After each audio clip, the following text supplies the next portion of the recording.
ඉතින් තාම කරන්න පුළුවන් ගණු විතරයිනේ. දෙනු බෑනේ. අපිත් ඒ කාලේ කරේ ගණු විතරයි. ඒ ගණුවලට දෙනු කරන කාලයක් ඔයාටත් එනවා. ඔය වයසට වැඩිහිටියෙකුට පසඟ පිහිටවල වඳින එකම ලොකු දෙයක්. මං ඉතින් හැමදාම වඳිනවනේ.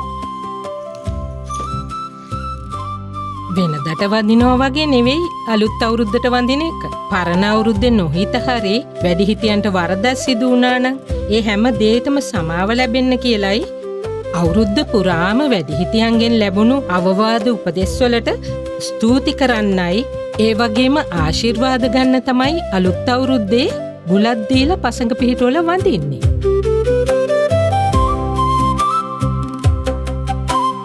හොඳ ගතිගුණ පරපුරෙන් පරපුරට යන්නේ එහෙමයි. අවුරුදු සිරිත් විරිත් පරපුරෙන් පරපුරට ගෙන යමින් ගුණ පරපුරක් හැදීම අපි හැමෝගෙම යුතුයකමකි. ඇංක වෙතින් පණිවිඩයක්.